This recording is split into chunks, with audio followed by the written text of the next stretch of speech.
Happy Sunday everyone. So, andito po tayo sa ating area sa Silangan, San Mateo Rizal. Magbigay po tayo ng update dito sa ating ginagawang development. So, ngayon, mula doon sa itaas, nakababa na yung mga sasakyan. Okay, kahit hindi pa siya simentado. Ngayon, papunta tayo sa isang area na yun na lang ang konting natitira upang tatapusin natin sa pagbubungkal. So mula doon sa baba, papunta na tayo doon sa dulo. Okay? So itong kahoy na malaki, hindi muna natin pinutol. Inilihis muna natin yung daanan konti. So makadaan na dito yung truck. Kaso nga lang may nakaharang pa sa unahan. Okay, yun yung ating tatapusin ngayon. Sa tulong o sa pamamagitan ng bayanihan. Okay, dito sa phase 4. So ito na lang po ang part ito sa area na ito. Ito lang part na ating bubuhalin upang tuluyan na makapasok o makatawid yung truck papunta dun sa dulo, dahil marami na rin pong magpapagawa ng konkreto dun sa dulo. Ating lupa na makukuha dito, okay, tatambak upang medyo tumaas yung lupa para hindi ganong mahirapan yung truck. Ayan, meron ng mangilan-ngilan na pumunta rito mamaya-maya. Kaya expected na maraming pupunta rito. So may mga nag-sponsor din po ng mga snacks, pagkain para tuloy-tuloy ang trabaho. Okay, so ito na po ang ating mga kasamahan. Nag-umpisa na po tayo sa pagbubungkal. Okay, yung mga nakuha nating lupa doon sa umbok, yun ay itinatambak natin doon sa creek. Ayan, para lalong tumaas yung creek at hindi mahirapan yung ating mga truck. Okay, so ito na po yung ating mga kasamahan. Nagsidatingan na. Talagang puspusan na yung pagpapagawa namin habang tag-init pa, dahil pagdating ng tag-ulan, mahirapan na naman tayo. Okay, so tuwing Sunday, ito po yung ginagawa namin upang mapaganda yung aming daanan, dahil mahirap maasa sa government. Hanggang ngayon wala pa din. So rapatin isipan ng aming presidente na bayanihan na lang para kahit paano yung mga materialis hindi na mahirapang ihati dito. May pagpagawa. Yan, nagsisipag ng ating mga kapwa. So ito po yung project natin today. Ayusin natin yung kalsada. Bubungkalin ito at itatambak dun sa kabila.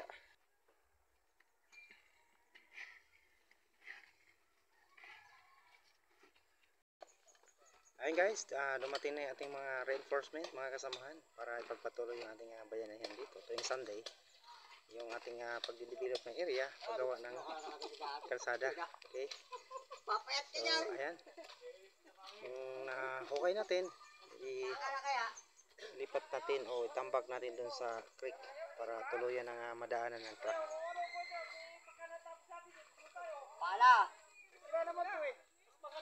Ayan.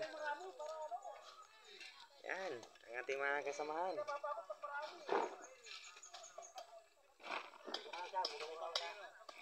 Okay, maraming salamat po sa ating mga kasamahan na nagmalasakit sa area para gumanda yung ating lugar. Okay, dito si Kuya Blas, ang pinakamalakas sa so andito po yung ating vice.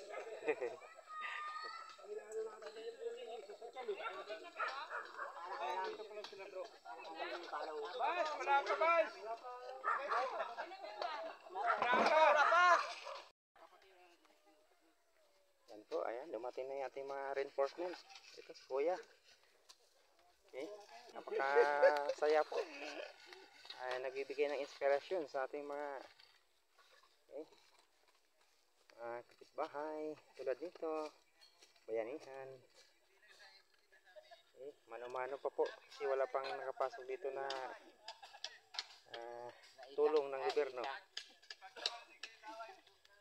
Pero at least po nakaprepare na para pagka siniminto, mabilis na lang. Yan, binubungkal yung lupa dito, itatambak doon. sa creek para tumaas konti yung ano, yung nasa creek.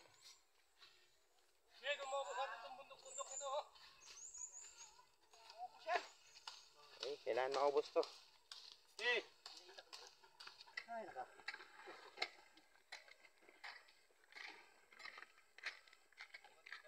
Yan, so napakadami na po ang tumutulong sa ating bayanihan.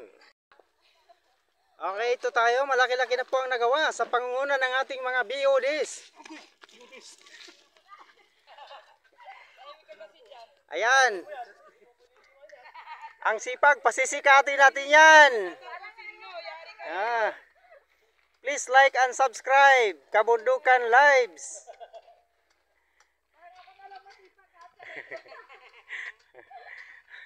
Ayan oh.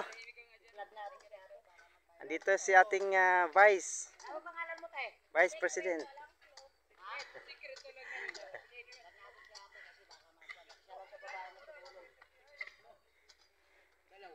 Ayan, pati mga kababaihan tumutulong na para gumanda yung ating daanan. Yan si ate oh, sumali na sa bayanihan oh. Diba? Hi, Bert. Ang pagkakaisa talaga rito sa... Ayan. Andito si Vice Evelyn. Ang taga-serve ng ating snacks, pagkain. Para sisipagin ang ating mga kapwa. Salamat talaga. Salamat sa inyo. Ito, malaki-laki na ang nagawa mula kaninang umaga. Punta ron, Tambak. Ilongga na siya, taga-Pilar kababayan ko na. Nag-donate ng 10 bag. Shout out sa iyo. Maraming salamat sa nag-donate ng 10 bag ng semento from Canada. Wow, talaga? Yes. Wow, salamat. Maraming salamat. May ginintong puso sa Shout out sa mga nasa Canada ngayon. Yes na lang, bahala na sila gumanti sa iyo. Salamat. Ayan, mga kapatid. Okay, mga kabundukan lives. Please don't forget, like and subscribe para sa mga gusto mag-sponsor kahit mag-subscribe na lang. Okay na. Okay, so ganito ang galawan namin dito guys. Okay? Technique, ganito ang technique namin para mabilis. Oh, ha? Ayan na, murag bakho ay dump truck. Kasi kung mano-mano, baldi-baldi, matagal yon. Ito ipa-slide lang. Okay.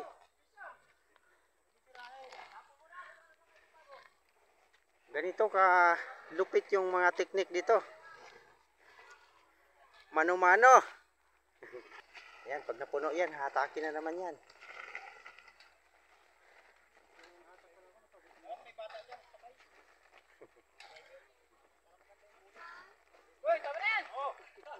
Okay. Ayan na, ayan na, ayan na. Ayan na. Arya. Yayama ka yan. Yup. Yan, tuloy-tuloy tayo. Habang kumakain yung iba, tuloy-tuloy pa rin ang iba. Para mamaya o bukas, di ba? Si Kuya Andro. Si Commander Sigsag. Kaya naman ba ako? Umahataw si Commander Sigsag.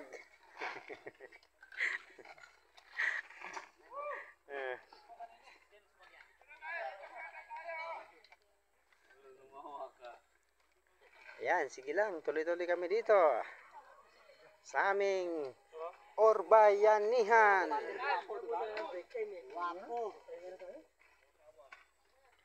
Oh, puno na, puno na. Arya. Hindi na mahatak yan. Sobrang dami na laman. Masisira na yung tarpaulin. Okay. So, kain muna tayo guys. Maya-maya tapos na to. Maya-maya po guys, update natin. Okay, kain muna daw. Tarpaulin na ang gamit natin. Kutang-kuta yung mga pinaglumaan ng mga politiko na tarpaulin. Tarpaulin na lang ang gamitin natin, mga mukha nila. Para mapakinabangan kahit paano ang mga mukha nila, ginawa natin, hatak-hatak. Habang yung mga mukha nila nasa tarpaulin. Kasi puro pangako lang. Okay? So ayan, medyo malawak-lawak na yung ating natambak doon at medyo umaangat na yung ating kalsada.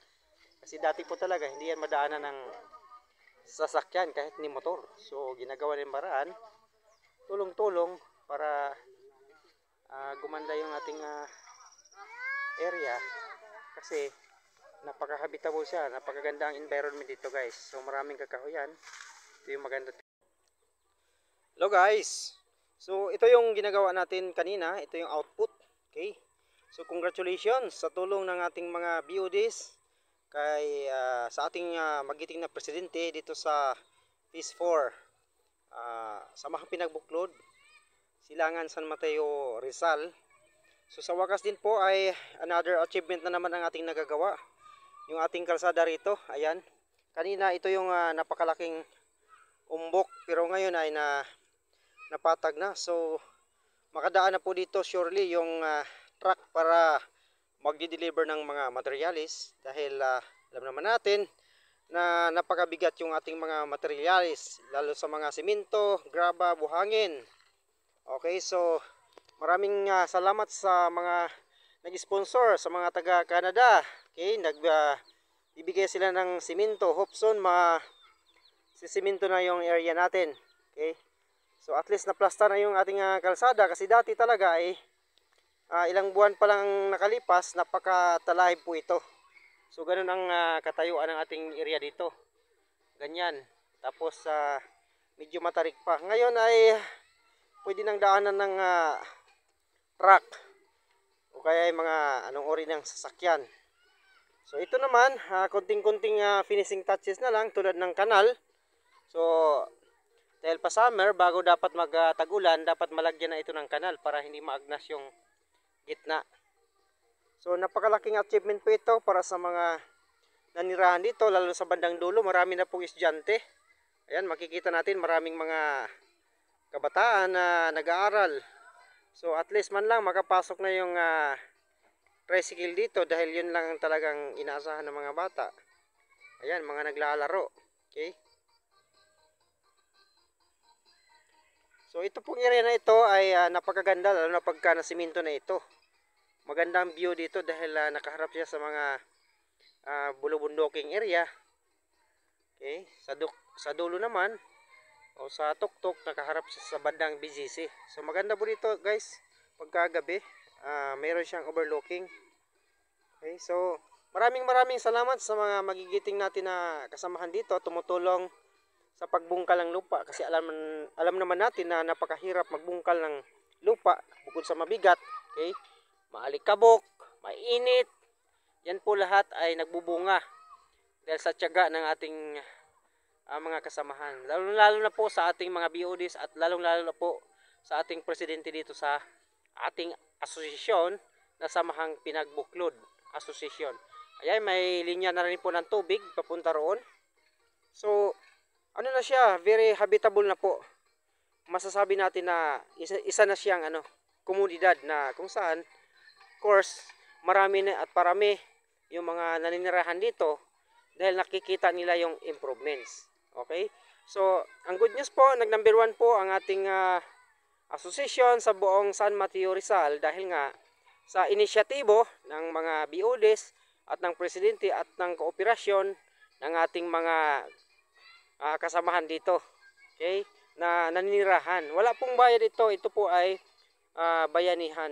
Okay, so ito na po yung area guys, napakaganda na. So pag may nagpa-deliver ng materials, kayang-kaya na ng truck kasi wala na yung mga umbok na talagang nagpapahirap.